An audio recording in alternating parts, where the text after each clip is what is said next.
தற்சார்பு பொருளாதார கொள்கை என்ன? அதன் அடிப்படையில் நீங்க செய்வீங்களா மாட்டீங்களா? நிலமும் வளமும் சார்ந்த தொழிலாளர் உருவாக்குவீங்களா இல்ல அந்நிய முதலீடு உள்ள ஊக்குவிப்பீங்களா? இந்த கேள்விக்கு பதில் என்ன?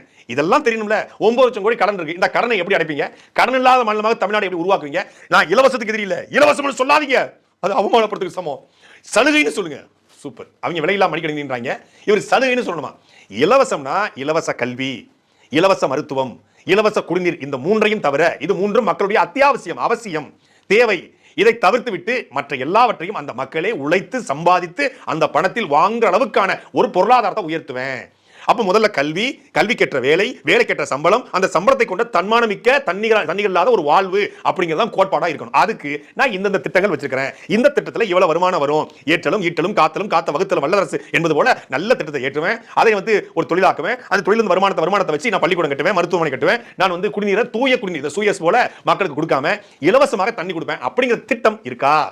காஞ்சிபுரத்தில் நாம பேசும்போது இந்த மாதிரி நம்மளால் உங்களால் அமைக்கப்பட போற ஆட்சியில நம்ம ஆட்சிக்கு வந்த உடனே என்னெல்லாம் செய்ய போறோம்ன்றது சிலது சொன்னோம். அதையெல்லாம் தப்பா புரிஞ்சுக்கிட்டு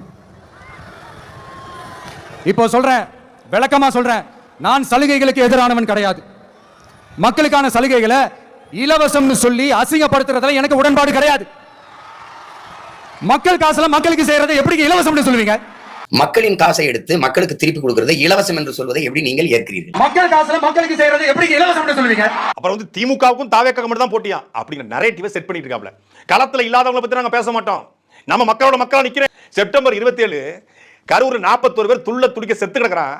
சாவை அந்த செத்து விழுகிற அந்த பிணத்தை பார்த்து விட்டு தலை தடிக்க ஆச்சி பூச்சி சந்தன போட்டு ஆச்சி இருளாண்டி மோரு உள்ளிக்கட்ட காலு ஆச்சி பூச்சி அப்படின்னு குல்லா போட்டு ஓடி போயிட்டு மக்களோட நிப்பாரு. மக்களோட நின்னீங்களா?